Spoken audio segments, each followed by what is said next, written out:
পরে অঙ্কটা শুরু করব। বলছে যে কোনো লম্ব বৃত্তাকার শঙ্কুর আয়তন 100 পাই ঘন সেমি এবং উচ্চতা 12 সেমি হলে শঙ্কুটির তির্যক উচ্চতা হিসেব করে লিখি। তাহলে পরে প্রথমে জিনিসটাকে ভালো করে একটু বুঝে নেব। একটা শঙ্কু ভালো করে বুঝবে আগে কি আছে, একটা শঙ্কু আছে, তাই তো? এই যে শঙ্কু আছে, এটাকে তোমরা শঙ্কু বলি, আগে ভালো করে এর সম্পর্কে বলা আছে। যাই হোক, শঙ্কু চিনতে আমাদের কোনো অসুবিধা নাই। এই শঙ্কুটার আয়তন, আয়তন মানে কি এই ভিতরটা কতটা জায়গা নিয়ে আছে সেটা কিন্তু আমাদের এখানে বলছে। ভালো করে বিষয়টা বুঝতে পারবে। আয়তন মানে এটাই বোঝায়, এই যে আমরা ঘরটার মধ্যে আছি এর আয়তন বলতে আমরা কি বুঝাবো? এই যে ভিতরে কতটা পরিমাণে জায়গা নিয়ে আছে এটা কি আমরা বলবো কিনা আয়তন। যদি বলি কিনা যে এর পরিসীমা কি হবে, তাহলে এই চারিপাশটা দিয়ে যে হবে এটা হলো কিনা তার পরিসীমা, তাই তো? যদি বলে এই জায়গাটা বেড়া দিয়ে ঘিরতে হবে, প্রাচীর দিয়ে ঘিরতে হবে, তাহলে তার এই পরিসীমা বার করতে হবে। যদি বলে এখানে কত কত মাটি আছে তুলব আমি, তাহলে তার কি বার করতে হবে? আয়তন বার করতে হবে, ঠিক আছে? ও ক্ষেত্রফল। যাই হোক, এইখানে আমরা কি করব, এটা তার আয়তন, এগুলো কি তার আয়তন, ঠিক আছে? এবং এর আয়তনটা কত বলছি? 100 পাই। এর আয়তন মানে এই এটা এটা এটা কত? 100 পাই, ঠিক আছে? এর আয়তনটা কি হবে? 100 পাই। এবং আবার একটা জিনিস বলা আছে যে এর যে উচ্চতাটা, কত উচ্চতাটা? এর উচ্চতা মানে কি হাইট, এইচ, এটা কত? 12 সেমি, তাই তো? তাহলে পরে এর কি বার করতে বলছে? এল তির্যক উচ্চতা, এইটা বার করতে বলেছে, তাই না? অঙ্কটা আমরা যদি এখানে আর এর মানটা পেয়ে যাই তাহলে দেখো এল এর মানটা বার করতে গিয়ে আমাদের কোনো আর অসুবিধা হবে না। এল মানে কি? অতিভুজ। অতিভুজ স্কয়ার সমান লম্ব স্কয়ার প্লাস ভূমি স্কয়ার। কিন্তু আমাকে এখানে আরটা নাই, মানে ভূমিটা দেওয়া নেই, আমি ভূমির মানটা বার করব, ঠিক আছে? তাহলে এইখানে আমাকে ধরতে হবে কি ধরবো না ওটা, মনে করি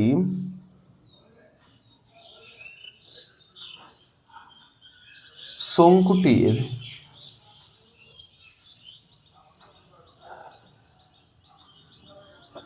তির্যক উচ্চতা সমান কত? এল। কি সেমি আছে সব, তাই না? এল সেমি, ঠিক আছে? কিছু হলো না অঙ্কটা, কিন্তু ধরলাম শুধু প্রথমে। আমাদেরকে একটা জিনিস বলেছে, আয়তন বলেছে, তাই তো? প্রশ্নানুসারে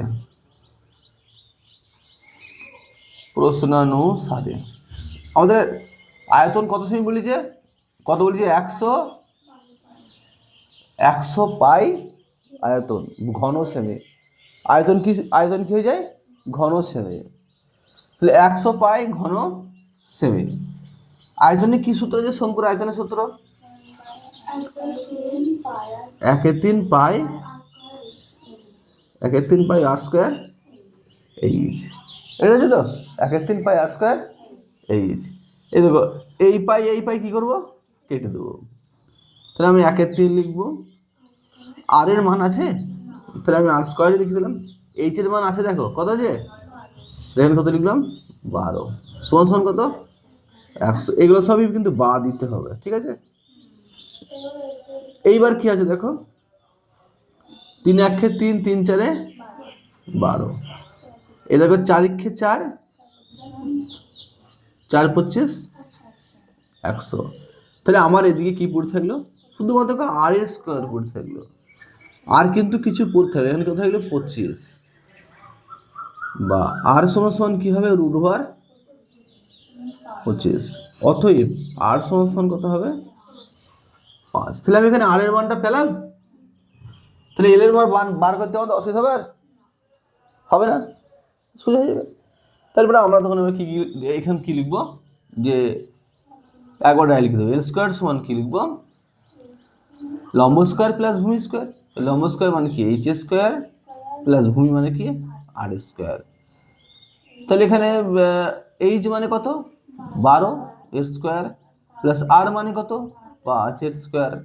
তাহলে 12 কত 100, 5 5 কত 25 হয়েছে। এভাবে করলেও হবে, ঠিক আছে, সোজা হয়ে যাবে। আর যেহেতু এটা আছে স্কোয়ারটা উঠিয়ে দিলি পরেও তাও সে একই আসবে, ঠিক আছে।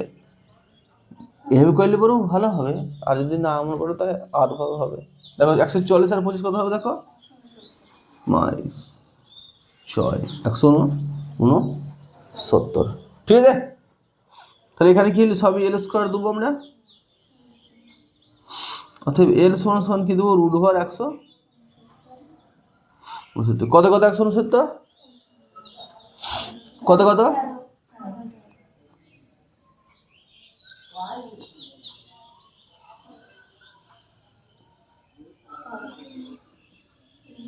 হলো। তাহলে এল এর মান কতবার হলো আমাদের এখানে, তাহলে এখানে আমি লিখতে পারতে পারো অতএব শঙ্কুটির কি কঠিন, শঙ্কুটির তির্যক উচ্চতা সমান কত 13 সেমি। আর বুঝতে অসুবিধা আমাকে বলবো, ঠিক আছে।